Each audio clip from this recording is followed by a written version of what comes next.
Hello, judges. I'm John Evans of WECT TV in Wilmington, North Carolina.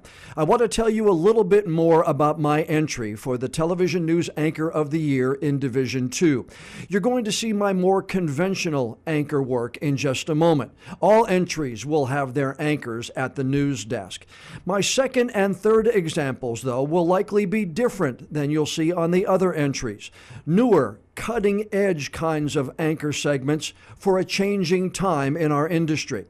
But first, here's about 2 minutes of my news desk anchor work. Good evening, everyone. Thanks for continuing to watch our coverage of the winter storm. That team coverage continues right now. Let's get you a live look at some of the conditions across southeastern North Carolina. This is our live camera in Surf City. That are possible. Governor Roy Cooper today warning drivers, stay off the roads unless you really have to be out there. He's already declared a state of emergency in many of the affected counties. And we have reports tonight of several crashes on I-140, which is now shut down between mile marker 20, that's about the I-40 interchange, and mile marker 10 near Navassa. And the MLK Parkway also shut down. Good evening, everyone. Snow and ice making for some dangerous driving conditions. Here's just some of what we saw today. Trucks and cars off the side of the road. An 18-wheeler slid off the road on Highway 133 in Brunswick County. It is a controversial policy that has become the norm for a lot of people working in the public service sector. They're ordered to stay home from work if the weather is bad, and then they're told to take vacation time while you're sitting at home, in this case, snowed in. WECT's Ann McAdams is in the studio. She first looked into this on Friday. What have you learned now, Ann? Now, Connor spoke a couple of moments ago about teachers really not knowing when some of the things were going to happen up here in Raleigh moving forward. I can tell you that I got an email not too long ago, and the House calendar for tomorrow here already has a bill that is meant to increase funding for school resource officers. So even though it may not be as far as the teacher raises are concerned and teacher salaries, some of this General Assembly session will take place hitting some of those other issues like school safety and also increasing funding for mental health issues as far as the schools are concerned. We're live in downtown Raleigh. I'm John Evans, WECT News. And now my second example for you judges. It's about a podcast that I launched in 2017 called One-on-One with John Evans. I interview successful people who have ties to the Wilmington community, including Chip Mahan, the world's first internet-only banker. And I said, well, why don't we put a bank on the internet? And he said, that's stupid. You don't want to do that. What we need to do is put Quicken on the web. Ann Donovan, a 4-time Olympic gold medalist. Even before you get to the medal round, just what it means to put on red, white, and blue and represent your country. For me, it was the ultimate, by far surpassed anything else I was able to do. Brad Brownell, the former UNC Wilmington head basketball coach. Hardest decision in my life. Really, by far, the most challenging time in my life.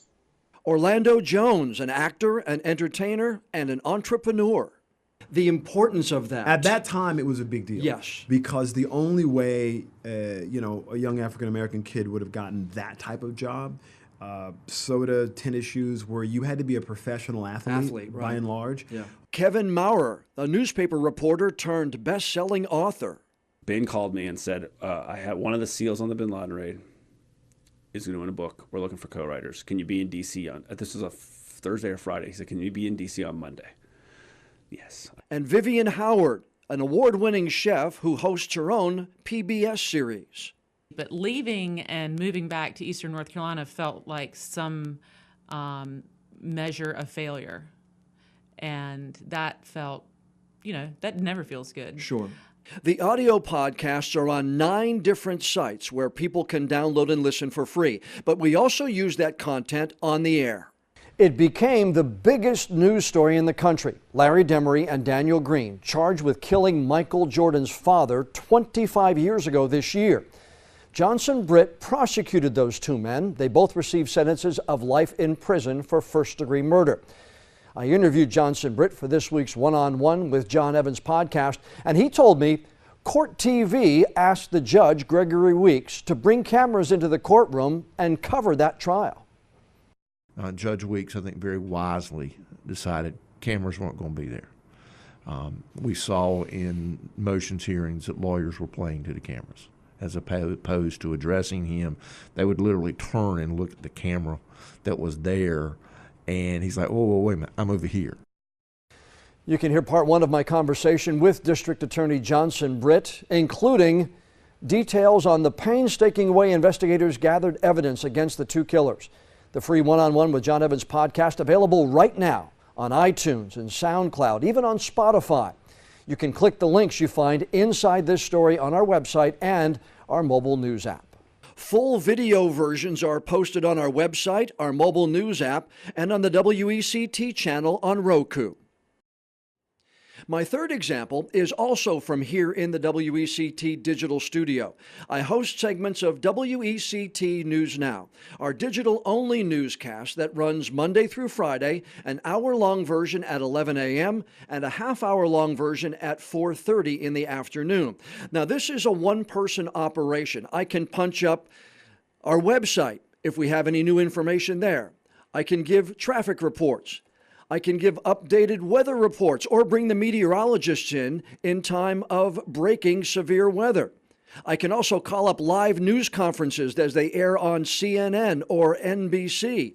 It's new content that's live on one platform that we can also use on others. Now, many of you remember the devastation caused by Hurricane Matthew in October of 2016. Well, today, the House Speaker, Tim Moore, reauthorized the House Select Committee on Disaster Relief.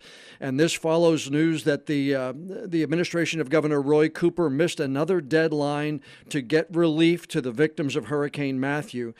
Matthew dropped more than 12 inches of rain on eastern North Carolina, October of 2016. Much of the region underwater for days, even weeks. Catastrophic damage to homes and businesses.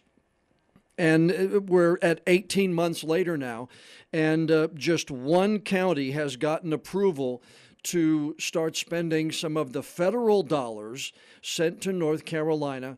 One of the members of the committee, actually one of the co-chairs of that committee, is Representative Brendan Jones. He's joining us by Skype from his office in the General Assembly.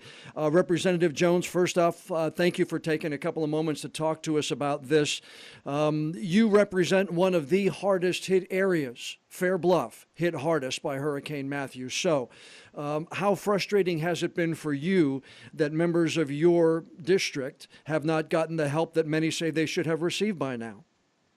John, it's getting to the point where I can't even express the frustration. I mean, over and over and over, we have asked the governor and his administration to give us some assistance. And again, as you just stated, he self-imposed deadline. He missed again.